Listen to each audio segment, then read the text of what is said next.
அந்த மனைவியிடத்திலே பேசும்போது என்ன வார்த்தைகளை பேசுகிறோம் என்று யோசித்து பேசு. ஒரு பெண் வார்த்தைகளை கவனிப்பாள், வார்த்தைகளை கவனிப்பாள். ஒரு சின்ன வார்த்தையை ஏதோ கோபத்தில் சொல்லியிருப்பீங்க, அந்த வார்த்தையை அவர் இறுதி காலம் வரை ஞாபகம் வைத்து சொல்லிக்கொண்டே இருப்பார்.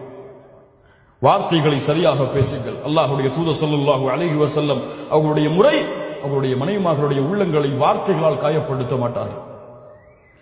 நான்காவது, எல்லா நேரத்திலும் அன்போடும் பாசமோடும் காதலோடும் ரொமான்ஸோடும் வாழ். ஹலால் ஹலால், ரொமான்ஸ் ஹலால், காதலிப்பது ஹலால். யாரை?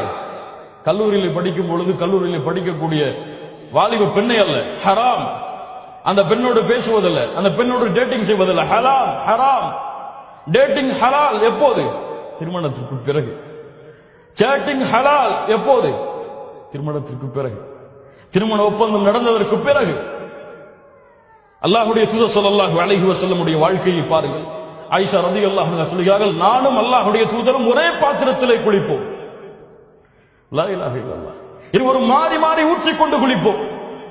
எத்தனை பேர் நம்முடைய மனைவிமார்களோடு குளித்தவர்கள்? லா இலாஹ இல்லல்லாஹ். திருமணம் முடிக்காத வாலிபர்கள் என்றால் கொஞ்சம் பொறுத்துக் கொள்ளுங்கள், அல்லாஹ்விடத்திலே பிரார்த்தனை செய்யுங்கள், கற்பனையில் மூழ்கி விடாதீர்கள். லா இலாஹ இல்லல்லாஹ். அல்லாஹ்வுடைய தூதர் ஸல்லல்லாஹு அலைஹி வஸல்லம் வழக்க முறை ஒவ்வொரு தொழுகைக்கு செல்வதற்கு முன்னாலும் தன்னுடைய மனைவியை முத்தமிட்டு செல்வார்கள். யாருடைய வழிமுறை? முஹம்மது ரசூலுல்லாஹ் ஸல்லல்லாஹு அலைஹி வஸல்லமுடைய வழிமுறை. தொழுகைக்கு செல்லும் பொழுது முத்தமிடுவார்கள் தன் மனைவியை. இன்னைக்கு பக்கத்துல வராதீங்க, உது செஞ்சிருக்கீங்கன்றாங்க. லா இலாஹ இல்லல்லாஹ். சுன்னா, அல்லாஹ்வுடைய தூதருடைய வழிமுறை. ஒரு மனிதன் 5 முறை தன் மனைவி மீது பாசத்தை வெளிப்படுத்துகிறார், அந்த குடும்பத்தில் பிரச்சனை இருக்குமா? பிரச்சனை இருக்கும். அல்லாஹ்வுடைய தூதர் தன்னுடைய மனைவியுடைய வாயில் உணவை ஊட்டி கொடுப்பார்கள். ஒரு நாளையில் ஒரு முறை உங்கள் மனைவிக்கு உணவை ஊட்டுவதை மறக்காதீர்கள், உங்கள் வாழ்க்கையில் பிரச்சனையா இருக்காது. அப்படித்தானே?